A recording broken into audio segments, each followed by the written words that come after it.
This one doesn't have a name, but I wrote it very recently. December 10th of last year. Still weird that last year is last year and not 2024.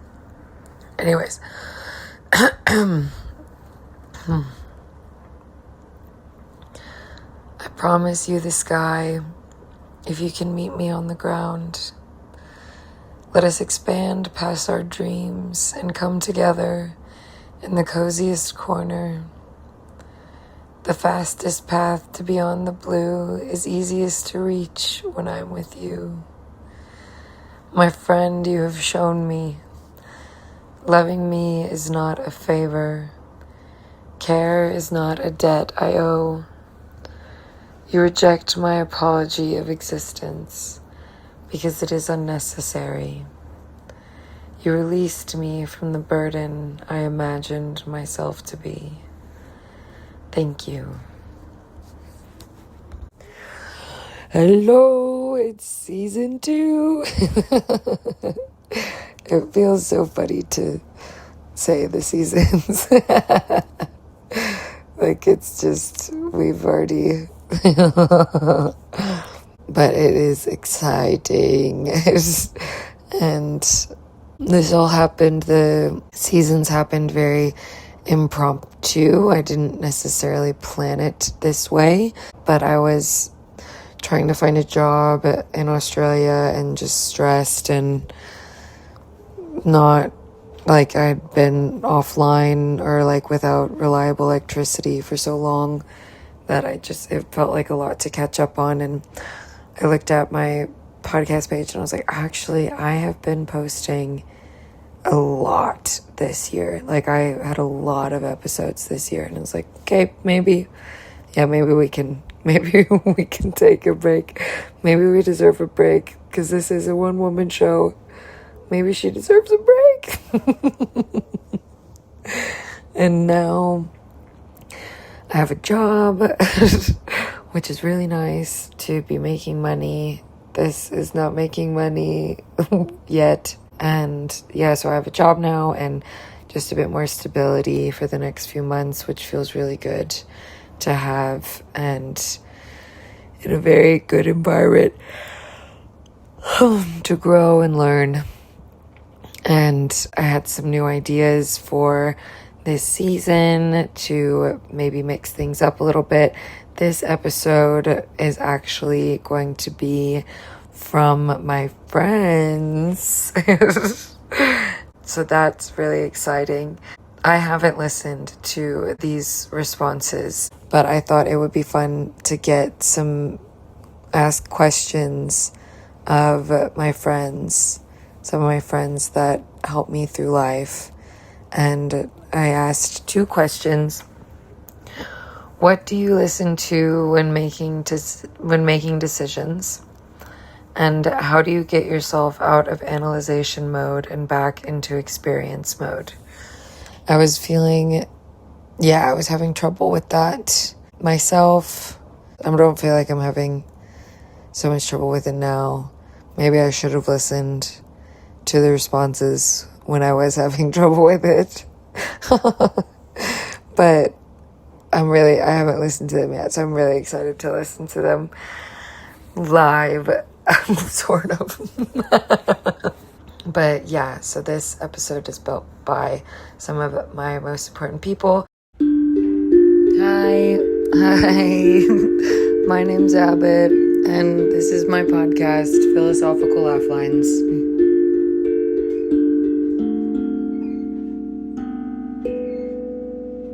Okay, so I'll do these in order of the way that they came in.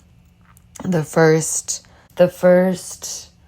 person who replied was one of my friends from the cruise. This gentleman from Georgia. He has a wonderful voice, a wonderful Georgia accent, but he sent it in a text. He didn't send a voice memo. So let's read what he said.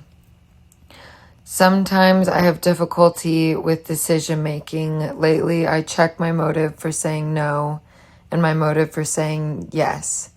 Am I not doing a thing because of fear of not enoughness or projecting bad outcomes?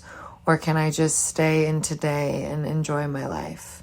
I love that response from Charles because it's so clear and simple. And I feel like the best, most honest, like practices, like answers full of faith. Like I've heard someone say like your spirituality, your faith, your practice, whatever should be like an empty room with a pedestal in it, but with an empty pedestal.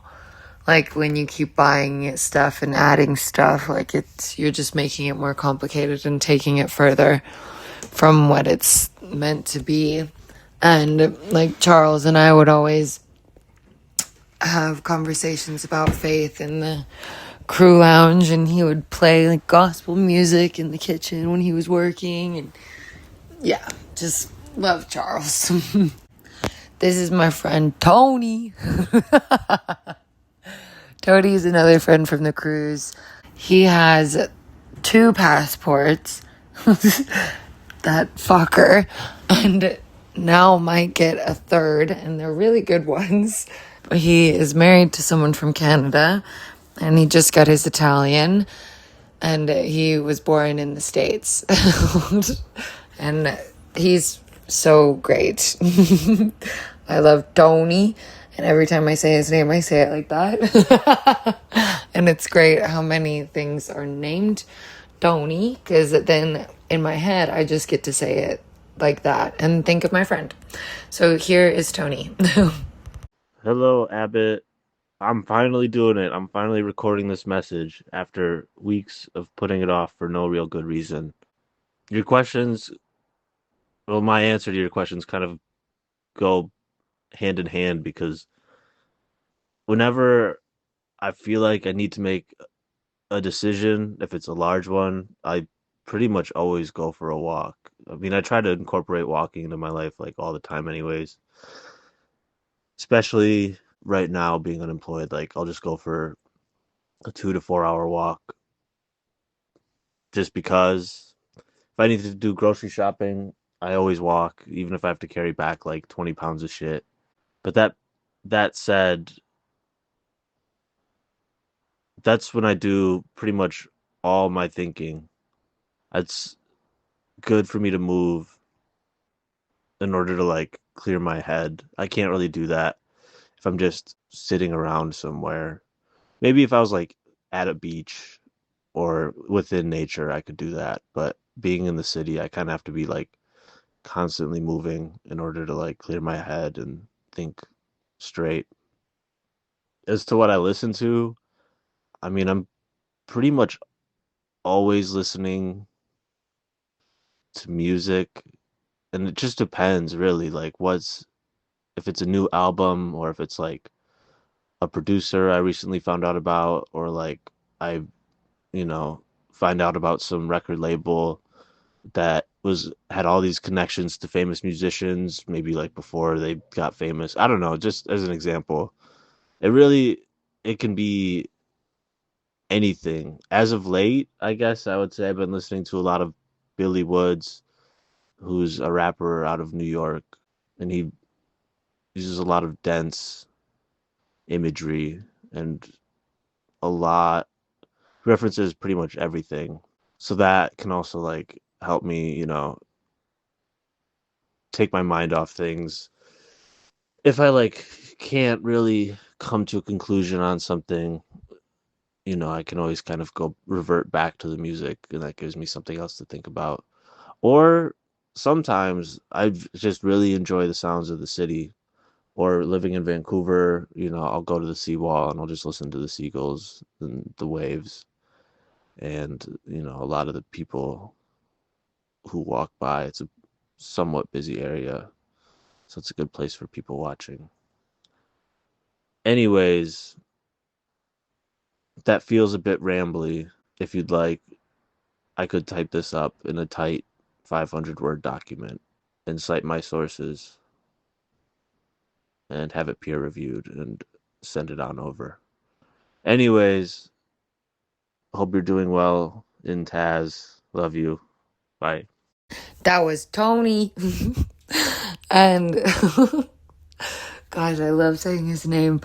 That was so good. I always forget about how much movement helps with decision making and just everything in general. I remember once speaking with one of my friends, and we were talking about how like there's so many physical practices that can help with emotions, like a healthy coping mechanism, essentially, is what we were talking about. I was like, but what is it for anxiety? You know, like I was like, besides like smoking weed, I can't think of anything. And she's like, well, yes, usually exercise helps for me. And I was like, oh my God, obviously.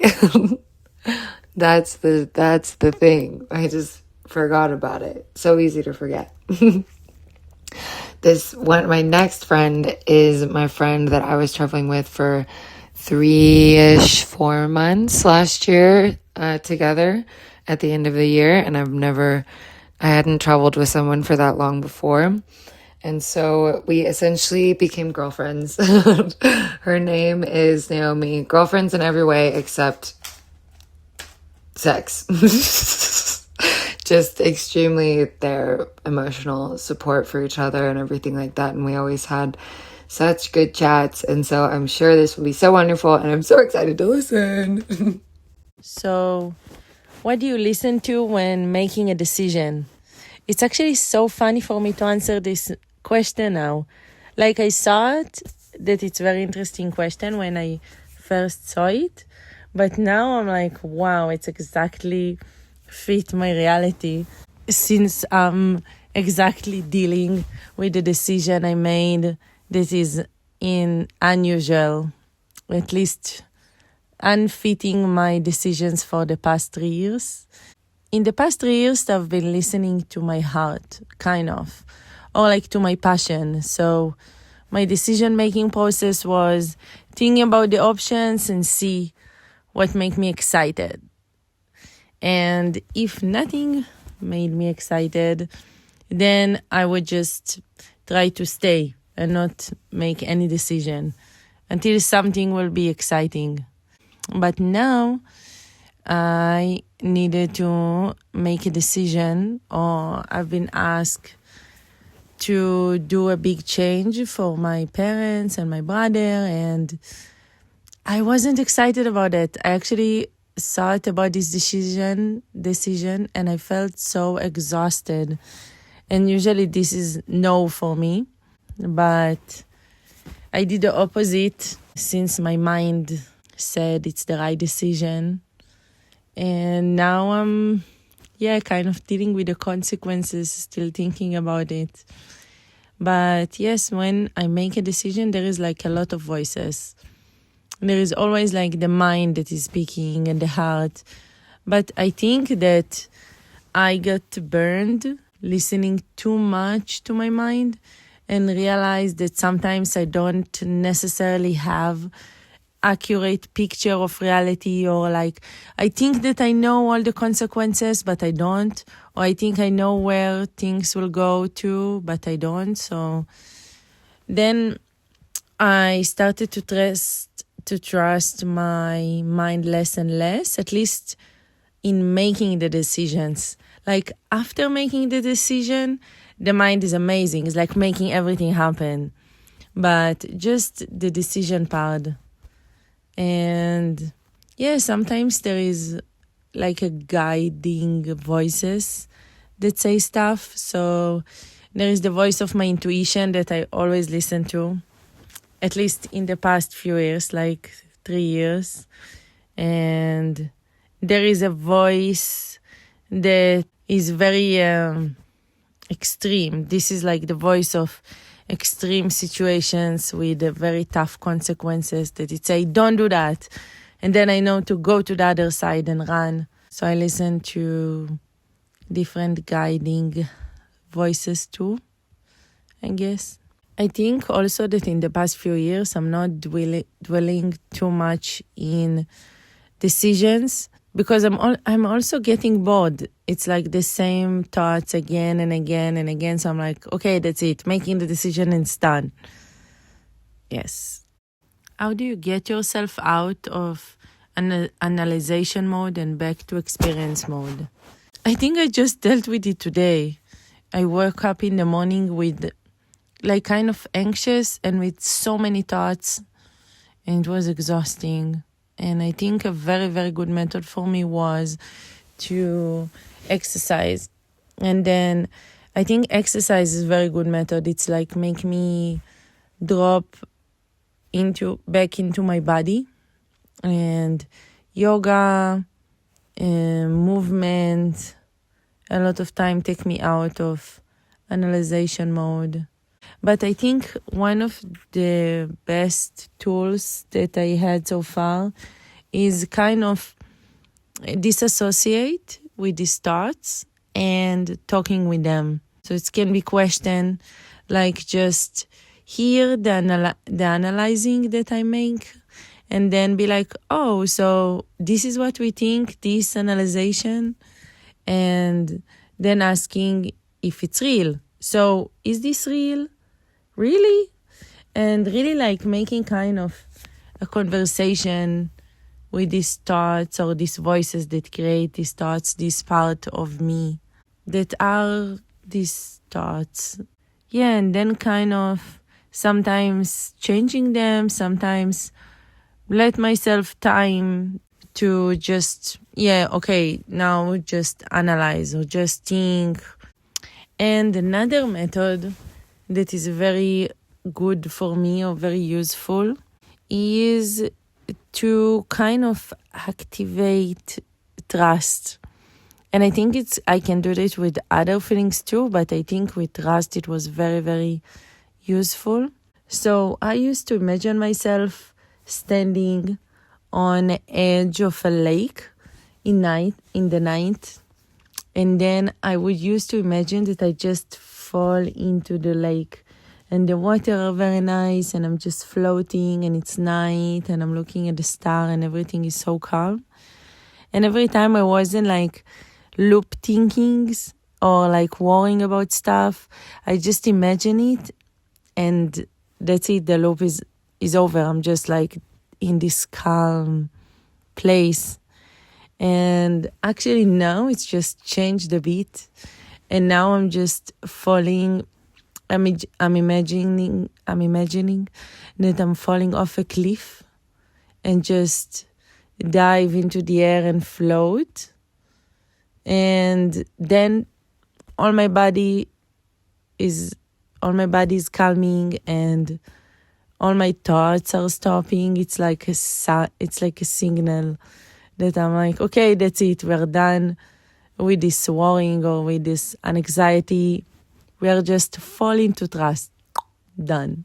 I think also like the simpler things like shower really help me, or cold air. Just on my face, I guess, like things that make me feel my body more help a lot to stop these loop thoughts. For me, help me to stop these two loop thoughts. Yeah. Okay, I love how many of these are involving movement. That's so good. That's so interesting. And also is making me think about how when I asked these questions for a few weeks, I had kind of been like stuck. Like when I can't make a decision, like how Naomi was saying before, when she was listening to her heart only, if nothing was making her excited, she just wouldn't do anything. When I get into that state, it's like I put myself into purgatory of like, you don't have it, you have this thing that you need to do that you're not, or you can't do, and so you just have to sit there and suffer and just like doom scrolling and not, it sucks. Like there's no reason for it. This next friend is my friend Yeva from Latvia, who thanks to her, this podcast is real. And she is the one that finally gave me the push. I met her in a hostel in the south of France, and I've gone to visit her now in Latvia twice, and I can't wait to do it again. And she just is such a wonderful human that talking with her, I feel, yeah, you'll get it when you hear. Here is Yeva. Hello, dear. I'm sorry. I'm gonna answer the questions. You don't have. I was gonna be super rambly. I guess. Okay, so I listen to my body when I'm making decisions. This is the ideal scenario. So whenever I have to make a decision where I have to work or where I'm gonna live or whatever, I try to, let's say, read the description or see the photos or whatever, and then just feel how my body responds to that. This is the ideal scenario. And this is what I'm noticing right now.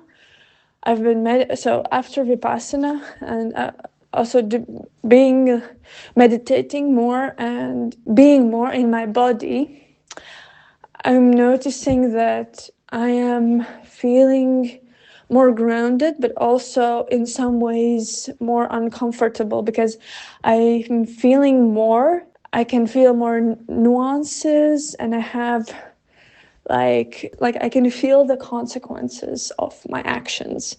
For example, I'm more sensitive to like my sugar intake. My skin is more sensitive. I break out more easily.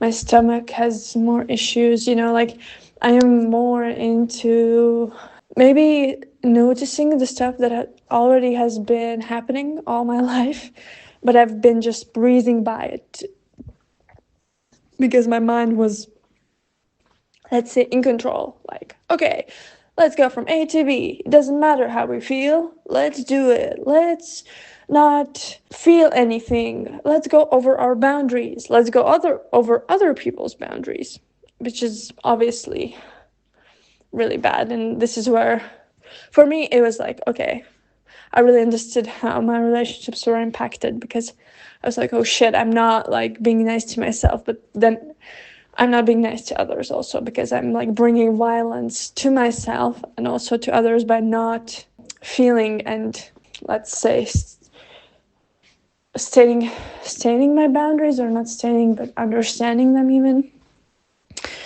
So yeah, I think all of it's not going to be groundbreaking. I think everybody is going to answer something similar, but I think you need to get from your head, like, how do you stop analyzing situations?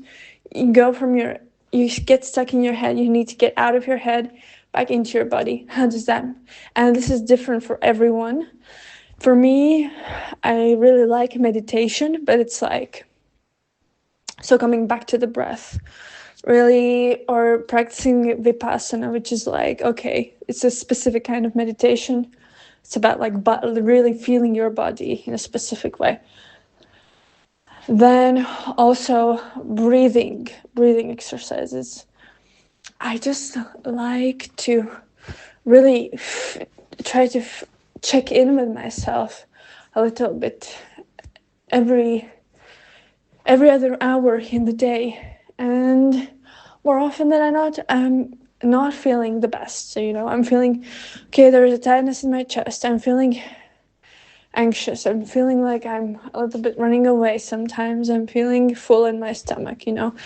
All of these feelings are a lot for me to feel and to acknowledge, but it's like a practice. It's like I need to do it because I want to live a better life where I can be better for myself and for others.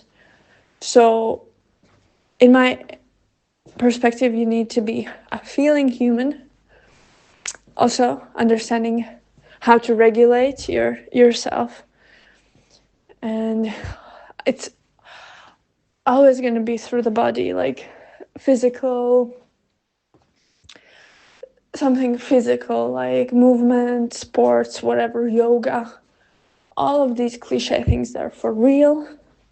Whenever I do yoga, afterwards feel great. Wherever I go bouldering, great. Even if I like fall down and feel like I'm dying, doesn't matter. Like physical activities really, really help me. So right now I'm in the position where I can be like, okay, I'm looking at my thoughts, like I can like look at them as an observer a little bit more than in the past. So at the moment I can be like, okay, I need to, like, I'm shutting this off, like I'm shutting off the pattern of like blah blah blah. I'm stuck in this loop of having the same thoughts over and over again. Or my mind, when I notice my mind getting like really chattery, I'm like, okay, let's have a moment of silence. And I'm like, okay, nice. Just reminding myself that silence is also an option. But I guess for me, it's like I want some drama. Like my mind always trying to come up with stories or interesting things, and I want to be more interesting for myself or for others. So I need to remind myself that silence is also nice. It's just like a good way how to be or not to be, whatever that means for anyone. Silence is the best. It's like diving into the ocean, like perfection. Okay. So however you can get into that state where you dive in and experience underwater feeling of like complete stillness and harmony without drowning. That's the answer for you and for me. And when I cannot meditate, when my mind is too overactive, then it's breathing, and it's like this holotropic breath or some kind of breath work that really kind of helps me to get back into my body. And also physical activity, which for me right now is yoga and bouldering. LOL, I love how I said, wow, it's so interesting how so many people are saying movement. Like, and Yeva said, everyone's going to say that, which it makes sense. It's true. I've thought about how all of the answers are within our bodies. Plenty of people have said that. It's just so fucking hard to put it into practice. I love Yeva. Her voice is so calming. This is so nice to have people's voices involved. Like, these are, always people that help me figure my shit out. So it's good to listen to them. This next friend is another friend from the cruise, and she and I, on one contract together, we were working in different departments, and we would see each other at the end of the day and just weirdly be having the same day. And it was always so interesting. And every time we chat, it's just, she always has to hang up saying, well, Abbott, I could talk with you for another few hours, but I have to go. And this is Julie, brilliant mind, Julie. Mic check, mic check. What do you listen to when making decisions? The first thing that came to mind for me is my gut. There was a time in my life when I was at a fork in the road and I was kind of avoiding making any decisions, and the thought of making one of the decisions / also not making a decision really turned my gut queasy, and I realized that the path I was supposed to take was kind of the harder one, but the one that didn't turn my stomach. So ever since then, whenever I find myself at a crossroads, I do a gut check and I see, how is my gut feeling? Do I feel nauseous? If not, then I think that I'm probably, as far as I know, making the right choice. What also comes to mind for me is that sometimes you put in effort and it seems like the door doesn't open for you. And so when that happens, I usually am like, why? Why is this not opening for me? You know, like I made the decision, I'm putting in the effort, and now it's not working.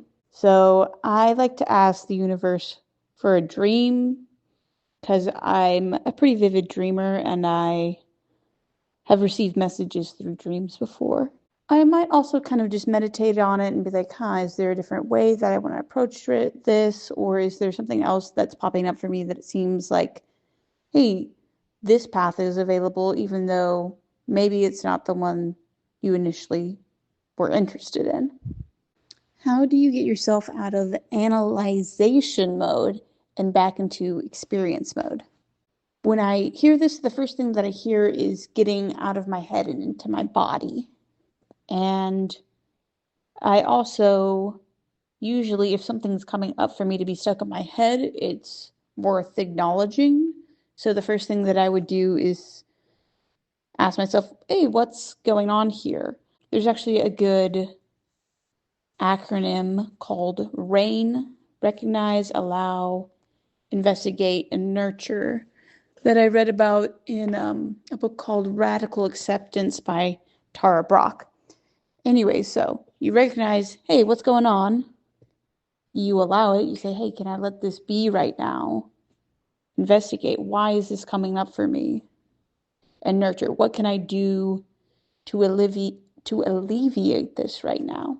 And once you've done that, hopefully some of the analyzing clears up.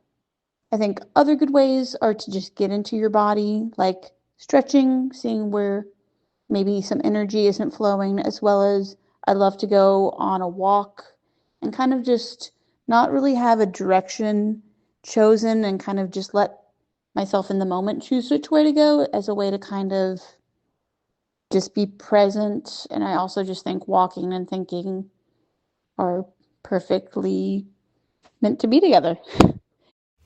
Wow, okay, again, another one for walking. And also the thing of recognizing, like, if something is making you get stuck in your head, it's worth recognizing, like, okay, what's going on? Like, it's worth paying attention to. I want to practice more getting into my body. I think I forget to do that a lot. This next person is someone I've been friends with for almost 20 years. She is my longest, oldest confidant, probably the person who knows me best in the world. I love her so much. And yeah, this is Madeline, the Maddie to my Schwabi. Yeah, those are our nicknames, childhood nicknames for each other. Okay, I'm going to really try not to do too many takes of this because I just want it to come clear and raw because I know that's what you're going to want. But, okay, so the first question is, what do you listen to when trying to make decisions? And there's a couple ways I could take this, but so I'll explain both, I guess. The more literal thing would be, for me personally, is jazz. And I think decisions happen over a long period of time. Like when I'm thinking of decisions I've made, it's stuff that has developed over time. And initially, whenever I was thinking about this question, I thought about times when I feel overstimulated. I will put my lamp on in the bathroom, take a shower, a long hot shower, and I'll put on jazz. And specifically, typically, instrumental jazz. And I don't even know what section of jazz this particular type I've been listening to would be considered, but usually, yeah, slower instrumental jazz, I think, is always really grounding to me. Or if I just feel overwhelmed by things, it feels grounding to put something on like that and feels cozy, which I think helps bring me to more of an equilibrium. And then I guess the less literal answer, although I guess it could be considered literal, but I think the answer that we all want to get to is listening to your intuition, which I think they go hand in hand. Like being able to slow down and ground myself with this particular type of music helps me come back to like my essence or whatever. And be able to listen to my intuition better. Next question is, how do you get out of hyperanalyzation mode and into existence mode? And I'm going to try not to overanalyze this answer. And I think this is a hard one for me, for sure. And my answer only works when you have access to these things, but this does help me a lot. And it's just journaling, honestly. Like if I'm in a loop of hyperanalyzation, which when I read that, I think of like kind of like nitpicking yourself, because I think hyperanalyzation can be fun sometimes if it's like you're deep diving into something. But in this context, I'm reading it as like you're too in your head. And I think that writing things down just helps you release it. Like, even if you're still hyperanalyzing, like you can be hyperanalyzing, writing it all down, and then just writing down what's coming up for you. And I think that ultimately puts that energy of hyperanalysis into something tangible, so then you can release it. And if you don't have a pen and paper, then I don't know. I would love to know what other people do, but that's what I do. And I mean, I'll even do it at work sometimes, but that helps. And then honestly, my first answer with the jazz shower combo, that one is a good one too, because it just slows everything down. Okay, journaling is a new one. And I love that someone else took the first question to mean music. I didn't think of that when I was asking it. She said intuition, which is more, and like the gut as well that Julie said. Those more what I was thinking about. But I like how Maddie brought them together. She's really good at that. And the journaling, I also always forget about that. That one's such a good one. This next friend was the friend that I had traveled with the longest before Naomi. We got to spend a long time together in 2024 going on this amazing, fantastic, life-changing cruise in Indonesia, and then spent a week in the Solomons, and just really, that was a big course change in my life for me. She is so... she's so grounded. She's so wise. She helps me not get, like, when I'm feeling overwhelmed by my emotions. She's really respectful of them, and she's very good at helping me not get consumed by them. This is Taylor, or she also goes by Tila. I love my friends. Hello, darling.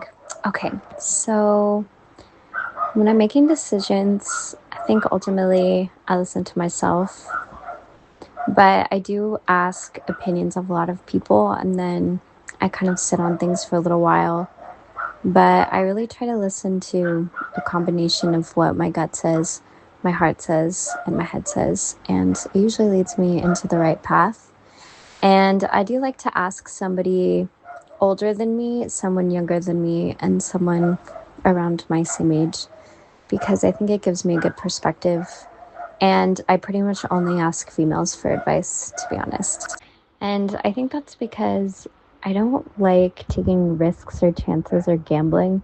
I like really calculated, thought out, and decisive decisions that have kind of a concrete path, I suppose.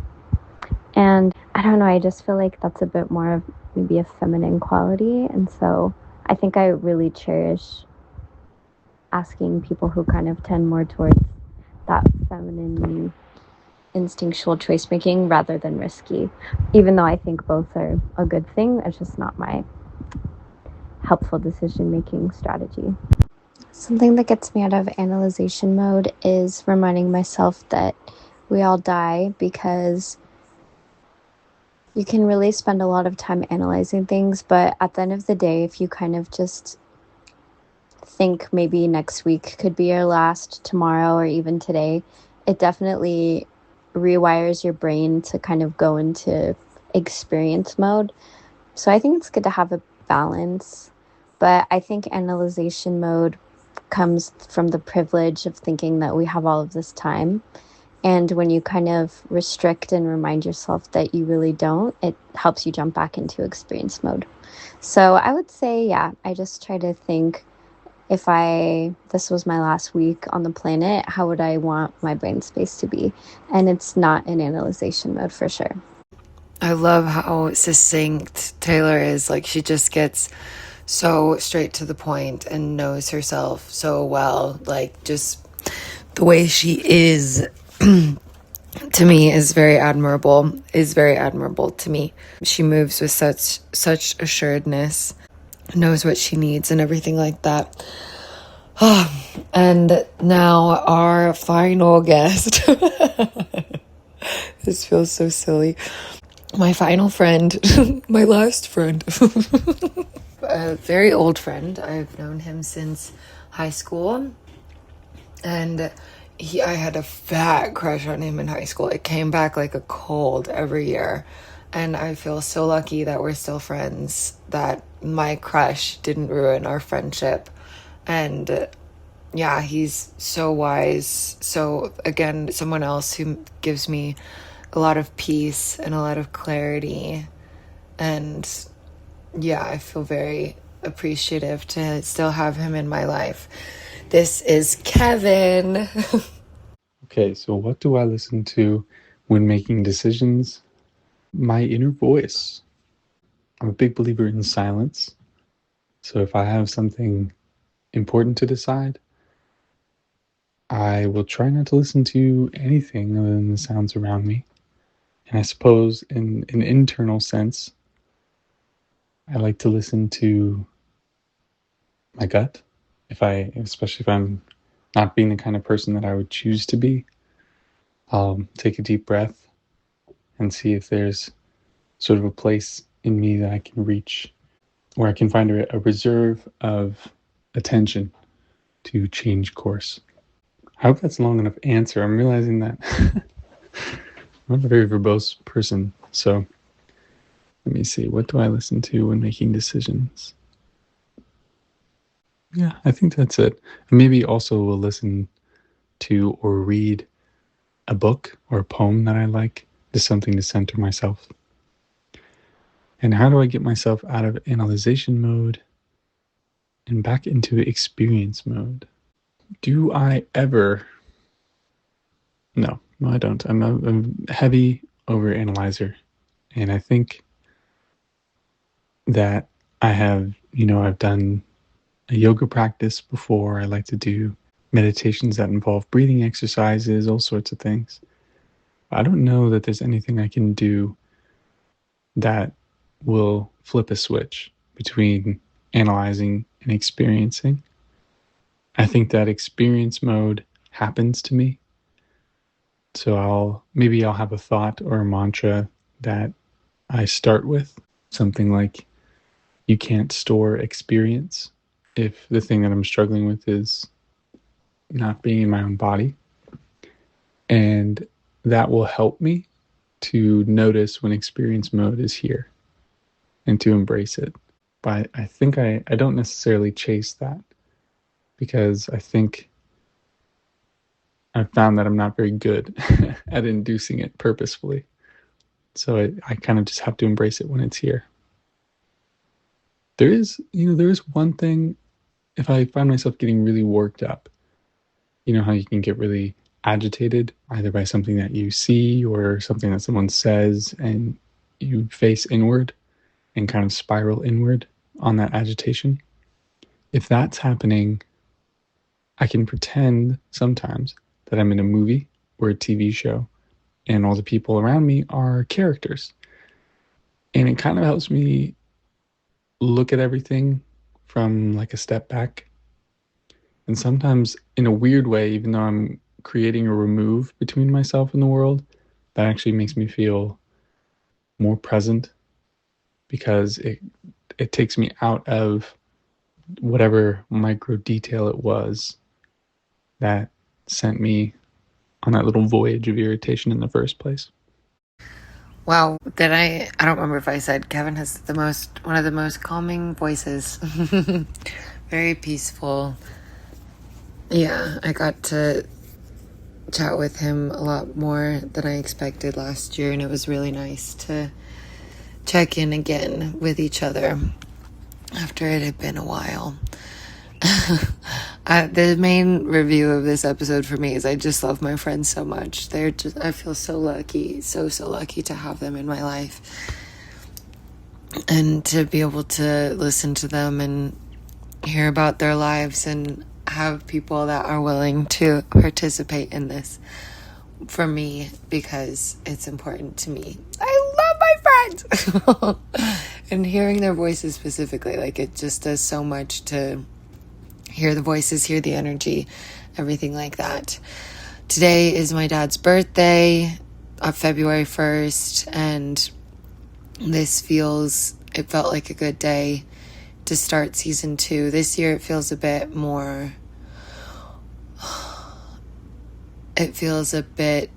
dense. It feels a bit heavier, and I'm not sure. It's funny how every year is different. Yeah, every year is different. Well, we're back for season 2. And it feels good to be back. I'm excited to see what other fun kinds of creative episodes. I really hope to be doing Q&As. Those feel really nice. And I'm thinking of maybe extending to Patreon, putting some sort of stuff on there. No idea what yet, but we will see how that goes. And I still have all of the other regular stuff. I'm in one place now for a while, so I have more stability. So we are back on the tarot card readings game, if anybody wants that, and if anybody wants insight into their astrology, birth chart, or human design, I would love to do that for people. That's one of my favorite things to do.